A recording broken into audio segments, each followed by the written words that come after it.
Right, hello everybody. I just wanted to make another video this morning. I've been making a few videos all night. I'm just thinking of trying to come up with 10 different videos to think of. That's a nice little arch there of the tree. Nice design there. It's a very well designed game. I like this game a lot. So yeah, just playing the Witness again here. Having a little look around the scenery, things like that. Might find somewhere else to go and have a look. I think there's a place over here where you can go and explore some more of the island. So yeah, I would like to make a brief note about. I'd like to have a discussion about. Oh, what's that? I'd like to have a discussion about African American and an Irish history.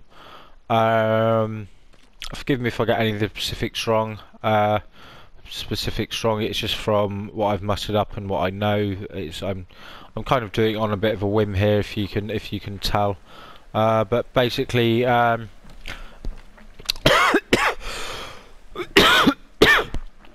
sorry.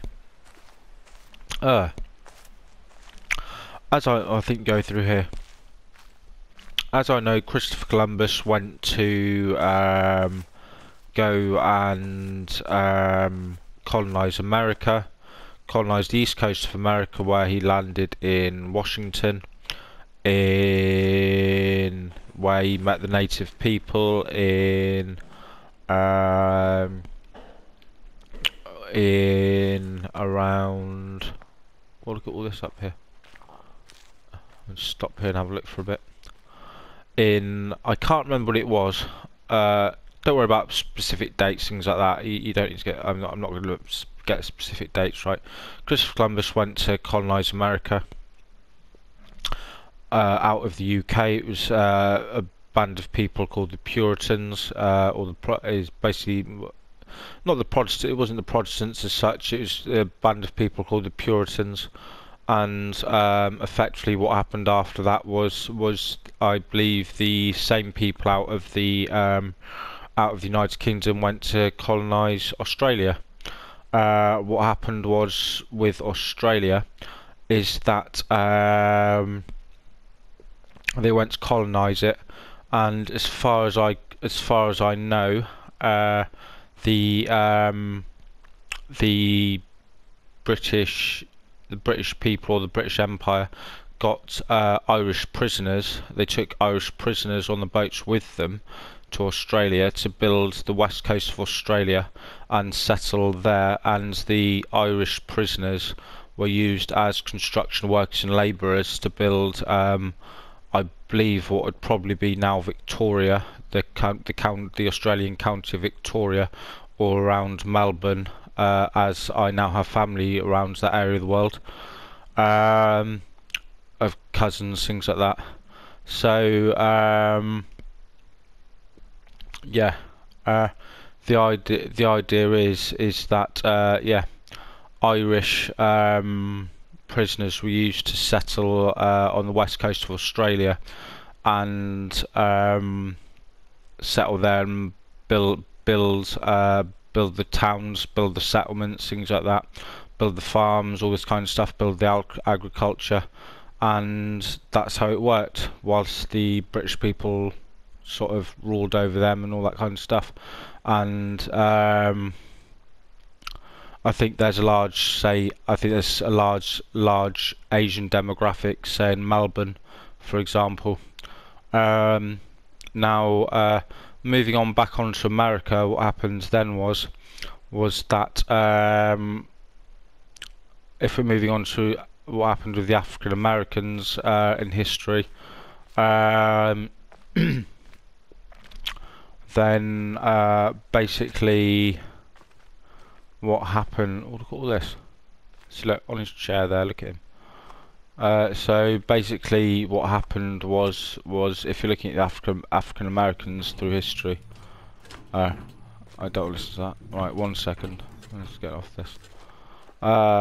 If you're looking at the African Americans through history, then through particularly with America, Then effectively what happened was quite a while, but not too long after Christopher Columbus settled on the east coast of America. Effectively what happened was the Puritans went over to Africa, over to the west coast of Africa, and effectively kidnapped a bunch of people. They kidnapped a bunch of coloured chaps from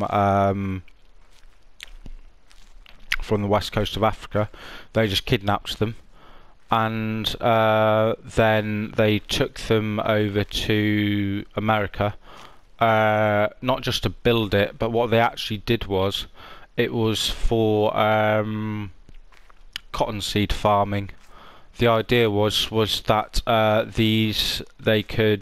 they kidnapped, they went out in boats, kidnapped what they'd call a slave from the west coast of Africa, and took them back to the United States for cottonseed farming, where these slaves were then sold to wealthy aristocrats who owned a lot of land and a lot of cottonseed, a lot of land to be cotton farmed, which then these wealthy aristocrats could then trade for gold or coins, or whatever you want to call it, probably gold. Now, what then happened was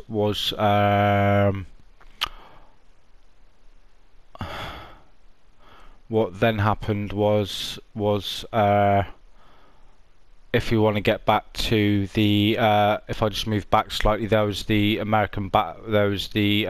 battle for independence in America. There was the battle for independence with America, and that kind of made the United States its own. That kind of made the United States of America its own country, I believe outside of the Commonwealth of the United Kingdom. And it has, for example, the United States flag has, I believe, either 51 or 52 stars in it, representing all the different states of America. I believe it's 52. I can never remember 51 or 52. I believe it's 52, representing the different states of America. It still has the colour. The flag still represents the colours of the Union flag. The Union flag is called the Union flag. It's not called the Union Jack. People always get that wrong. The Union flag is called the Union flag. It's called the Union Jack only when it's on a ship. So it's called the Union flag only when it's on a ship. Union Jack only when it's on a ship.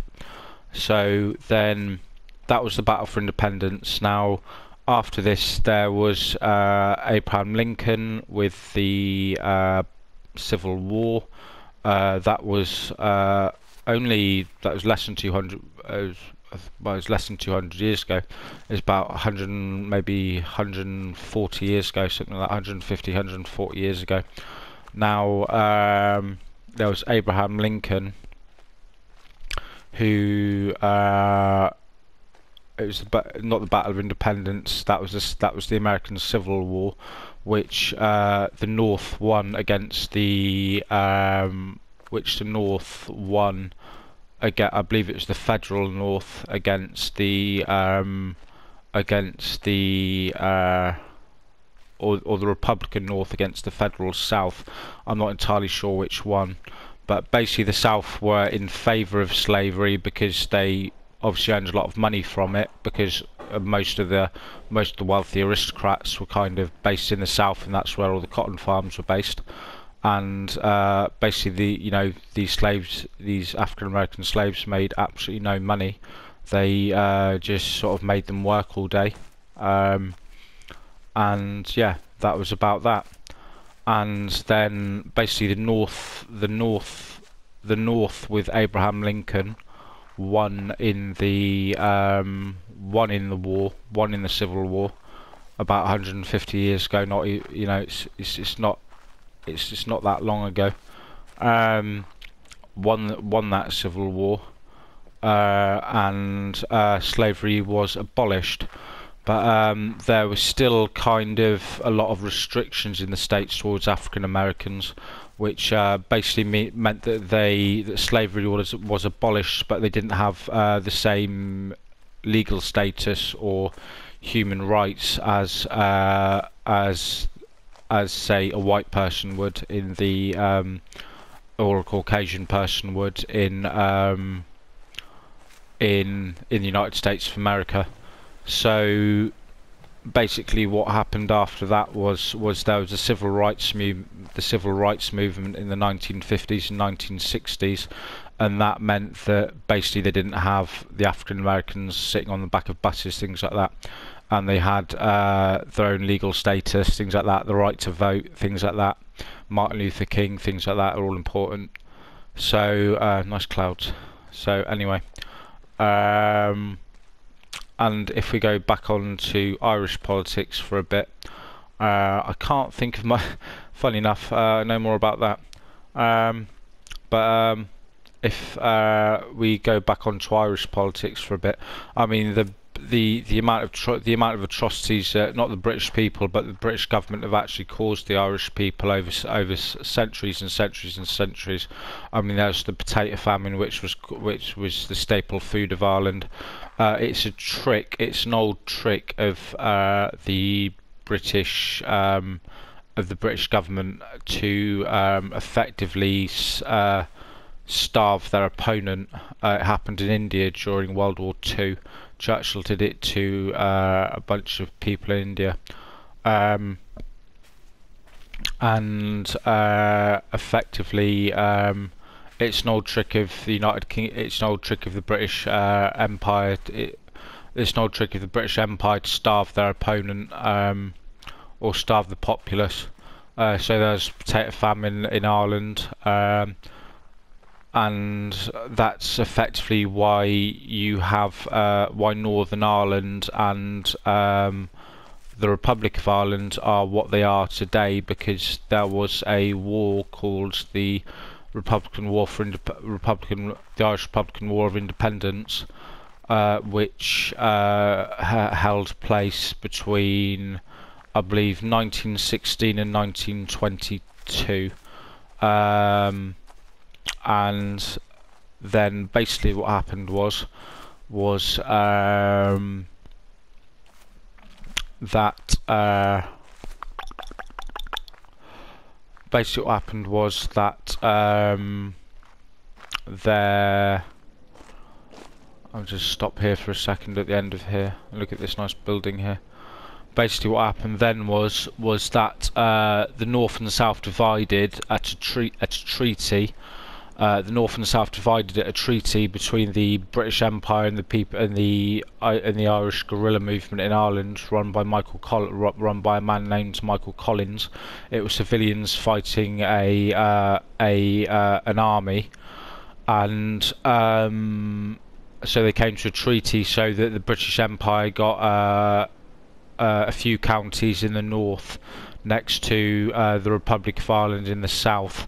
But then what actually happened was that because of this, Ireland went into the Republic of Ireland ended up going into a state of civil war, which between its own people afterwards, which some people don't know about, because of that particular treaty, and that's why that particular border between Northern Ireland and the Republic of Ireland is so important, and that's why the Good Friday Agreement was in place to stop things like bombs going off in Northern Ireland, things like that. That's why the Good Friday Agreement in place, and that's why effectively Brexit is in a complete breach of the Good Friday Agreement, and that is a terrible thing. So okay, I think I'll just leave it there. Thank you very much. Goodbye.